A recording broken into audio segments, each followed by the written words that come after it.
Hey everybody, welcome back to the channel. Today I bring you a small review of a book that I recently read that I really wanted to chat about for a couple minutes, and that is Dogs and Punching Bags from Kaori Ozaki. So we're gonna get down to the bottom of it in this little review slash discussion, but first you can hit the like button below and share the video. That helps out a ton, and I do have a Discord server if you want to join. The link is also in the description down below. So let's get started.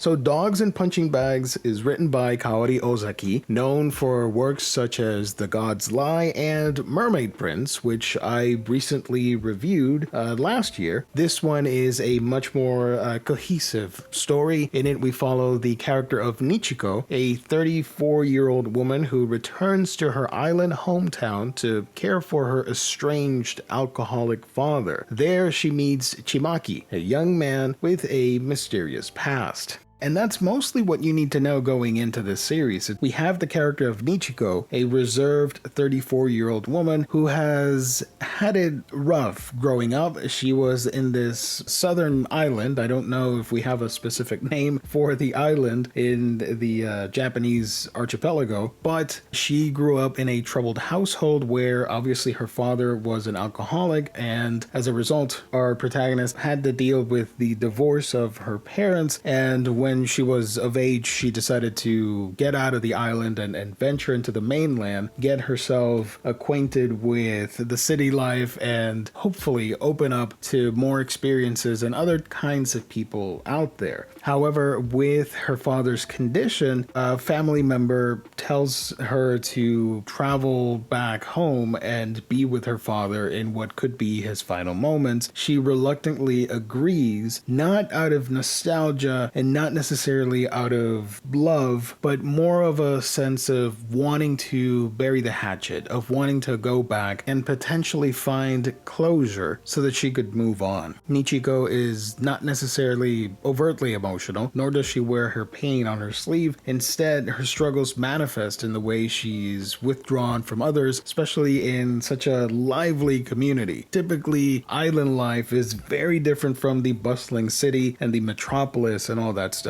It's much more relaxed, it's much more communal based, and talking from experience living in an island, I could relate to some of that. Now on the other side of this story is the character of Chimaki, a naive and wholesome young lad who has some very troubled secrets of his own and is sort of the catalyst for the evolution of Nichiko. You could tell right away that Chimaki is struck by this older lady. I believe it was a 10-year gap between the two, and Chimaki will do absolutely everything to help her, to which Nichiko is not exactly fond of at the beginning. She doesn't get the nature of a character like Chimaki, coming from a withdrawn person that has to deal with hiding her feelings and not really connecting with the world, even though she is in a bustling city, working at a customer service center, if I remember correctly, where she ended up meeting the love of her life. Obviously, with that, things went south, which is why now we have this potential love brewing between a young Chimaki and an older Nichiko, sort of opening herself up to new experiences, and the idea of finding love in the most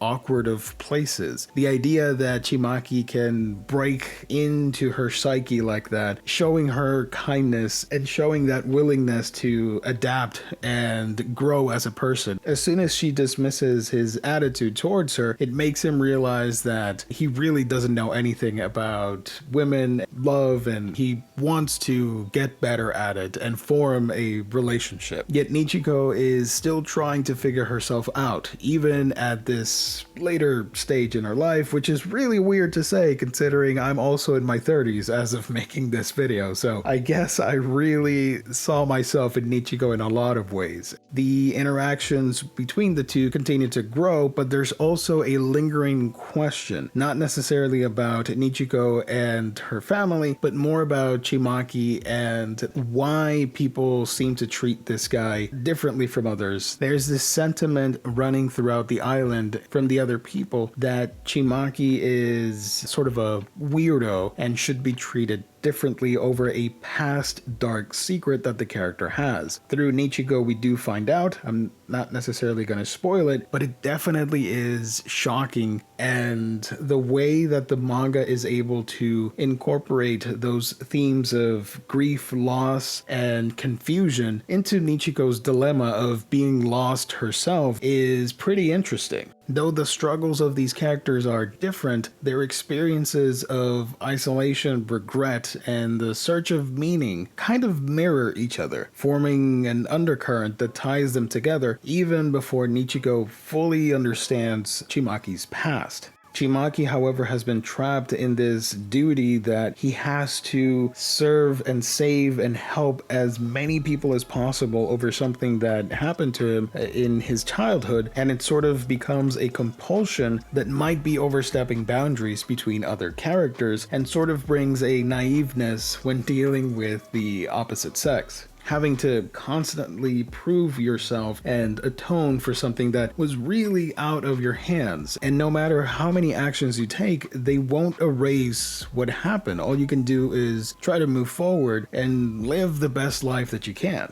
One of the bigger plots in the manga is the introduction of our main protagonist's former love interest and the toxicity that formed out of that relationship. When Michiko traveled to the city, one of her first encounters was with this young man who was very charming and led her to believe all the bells and whistles and how everything was peaches and cream, and the reality, it was a little bit more darker than anticipated when you understand what his goal was. And as soon as our protagonist finds out and decides to break up with him, that is one of the reinforcing factors of her trying to find herself in this brand new setting post visiting the island and meeting all the different people and potentially maybe falling in love once again. This does lead into a potential love triangle that is sprinkled throughout, but fully comes to a head in the third act of the book. I think not a lot of people are gonna vibe with that subplot, but I do think the mangaka was able to handle it in a realistic, respectable way. Let's go with that.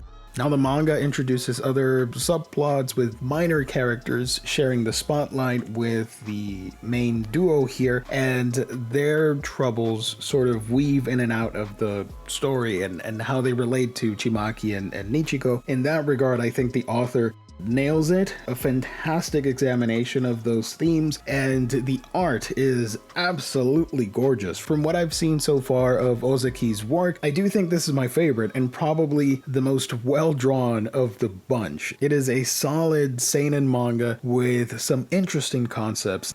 There is an action set piece that happens towards the end of the story, which I thought was just a tiny bit generic. I've seen it before in multiple slice of life stories like this, especially in anthology series that deal with characters coming to terms with who they are and the people around them, how they react to the events that are taking place, and they do something that jeopardizes everything for everybody. So that forces the main characters to confront their issues in a physical way, if that makes any sense. I've been rambling a little bit too much, but just know that this is a wonderfully written series with great art. I do recommend it if you want a one and done dramatic slice of life series with a lot of wholesome romance and some darker themes throughout. Dogs and Punching Bags might be the book for you.